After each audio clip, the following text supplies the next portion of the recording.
Hello everybody, welcome back to my channel Trading Secrets. This channel is for entertainment purposes only. For those of you who do not know, my name is Ali. I have over 20 years experience teaching accounting, economics, business and law. Through this channel I'll be providing some stock analysis and a quick update on the $1 Million Challenge. So if anybody's not aware of this is a journey of an investment of $1,000 to a return of $1 million over a period of 3 years using a strategy called compound return investing. So the objective is try to get 201 trades, each with an average return of 3.5%. It's not 201 consecutive trades, we do take into account losses. So for further details about how to join us for less than $9 a month, information is available in the description below. In today's video, we're going to be looking at MMTLP and some important progress in Congress. We're also going to be looking at ticker symbol CGC, which is one of the cannabis stocks that we have been following in the Discord and the weekly watch list, so stay tuned for that. We're also going to be doing a quick update on ticker symbol SMCI, and this is a stock that has been featured on a number of occasions on the channel, which has had an unbelievable run in 2024, so stay tuned for that. Before we get started, let's have a look at what's happening in the market. So first of all, we can see the US has opened mixed with regard to the Fed about to unveil an important decision on interest rates. So the markets are a little bit mixed at the moment. WTI is also down 1.5%.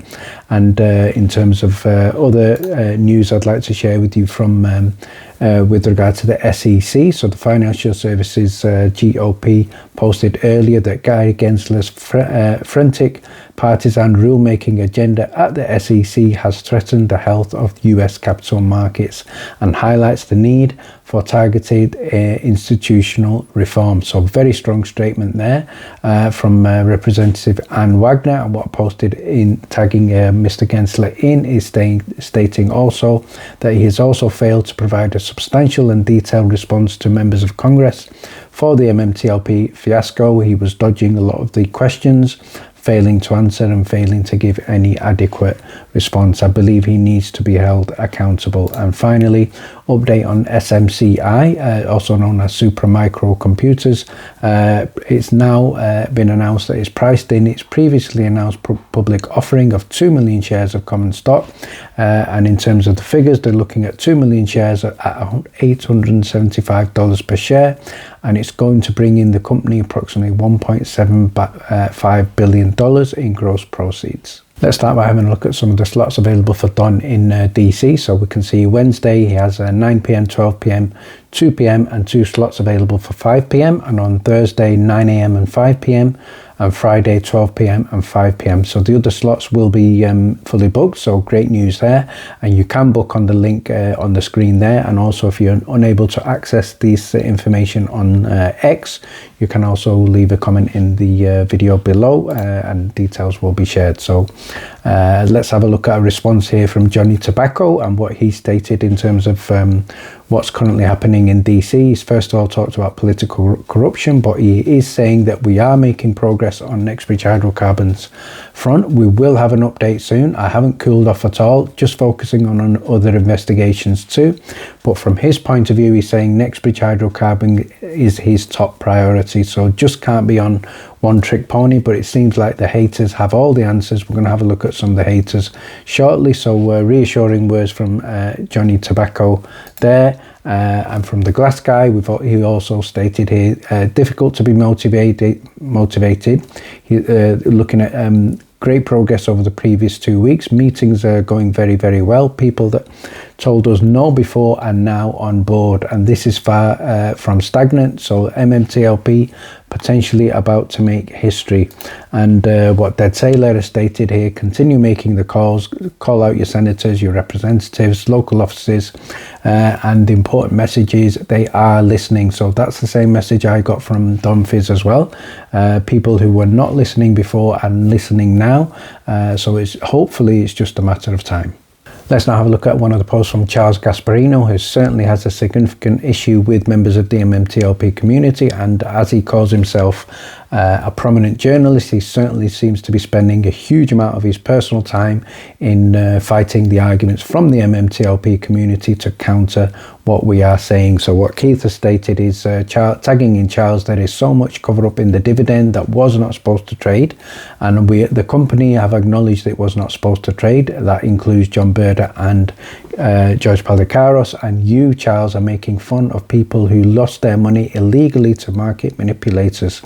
and you think that you morons are going to cover this up and walk away, you'll be in your mother's basement. So Charles, again, in his precious time, has responded, and he stated, according to the people at OTC Markets, the second MMTLP was created and the company purchased a QSIP, it can be legally traded. So the question he needs to ask is who created MMTLP and who were the two market makers, and I think that's a question he's avoiding.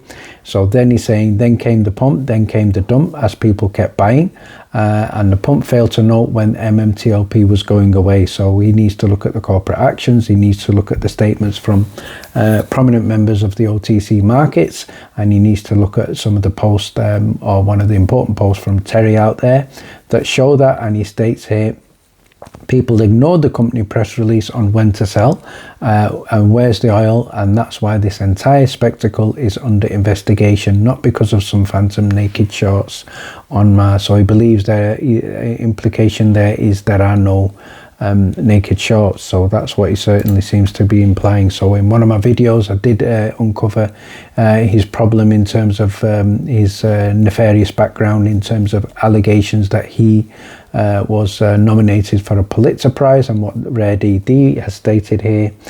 For 3 months, Charles has been posting on X about the inaccurate interpretation of a press release from Meta Materials.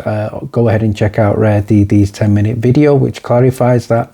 And he's also stated, did you bother taking a few minutes to see why you were wrong about the PR? And are facts important in your line of business, or obviously clearly not? Finally, let's finish up by having a look at ticker symbol CGC, also known as Canopy Growth. This is a stock that has been featured previously on the channel and is a stock that we are watching in the Discord. So on the investor relations page, we can see here that through owned and partnered cannabis production platforms, as well as education to help customers safely, effectively and responsibly use cannabis, the company created a dominant global business with the potential to generate a significant and sustained return on shareholder capital over the long term. So important focus there on revenue and profitability.